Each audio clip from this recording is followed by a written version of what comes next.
morning, everyone, and welcome to Think Future. My name is Kelly Lucas, and once again, we're coming at you live from deep in the heart of Silicon Valley, California. We're talking innovation, startups, the future. Not necessarily those, and not necessarily in that order. Smack that subscribe button and hit that bell if you're watching on YouTube, and you can get notified whenever a new show comes online. And if you're listening on Apple Podcast or any other podcast service for that matter, please subscribe, leave us a review on Apple Podcast. That would be great. Boundaries. Boundaries. Don't we all love boundaries? Aren't boundaries wonderful? Some people hate boundaries. Some people say, don't tie me down, man. Don't tie me down. Don't fence me in. Don't fence me in. I don't need a boundary. I can't handle boundaries. Some people want to open things up so there's no boundaries ever.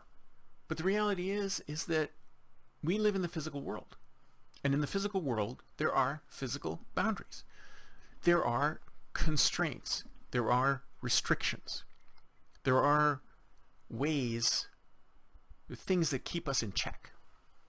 And the thing is, it's great to be able to break out of these boundaries and say, well, you know what, we can go beyond this. We can think outside the box. We can do something there.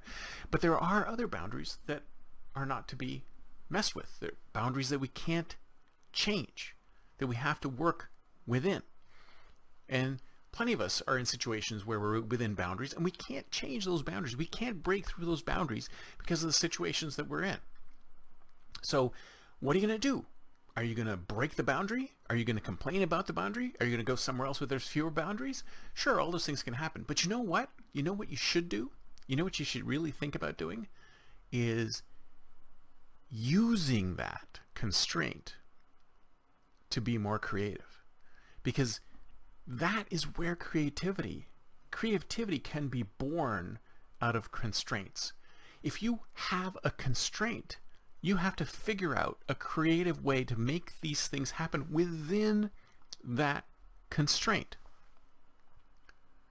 Right?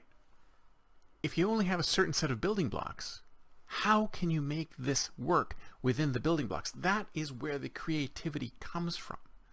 If you can work within this block and make those things. It's like, I don't know if you've seen these coding challenges, but they have these coding challenges sometimes on Reddit. I've seen them where somebody goes, can you create this piece of code in one line or less? And that is your constraint. Your constraint is it's got to be 1 line or less, or 10 lines or less, or 5 lines or less. Can you write Twitter, the entirety of Twitter, or the core functionality of Twitter in 10 lines of code or less? And that's a challenge, and that's where the creativity comes from. Creativity comes from working within the boundaries and trying to figure out how to do these things within the boundaries. And we've lost touch with that. I mean, coding used to be, okay, you only have 64K, and you got to be able to write this software that fits into 64K. And now we've got unlimited memory. We've got unlimited hard drive space. We have unlimited server space. And all of our coding is flabby. It's not refined, it's not optimized because we have no boundaries left. And because we have no boundaries left, we don't feel the need to be creative. We just let the hardware chunk it through.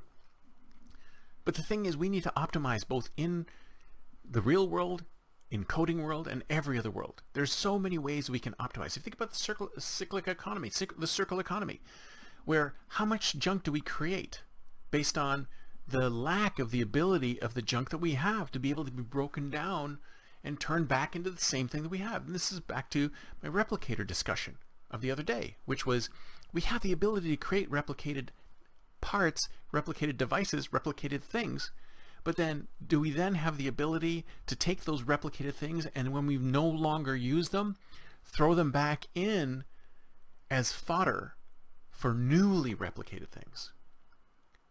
That's the circle that we need to be working in. Those are the constraints that we need to be working in. And the better we can work within those constraints, then the better we can build things. If you think about it, it's almost like imagining living life on Mars or something like that. We have to create a circle economy to live on Mars. And then once we've created that, we can take that and bring it back here and make it a way to live on Earth, to improve our lives here. That's it for me for today. See you next time, and until then, don't forget to think future.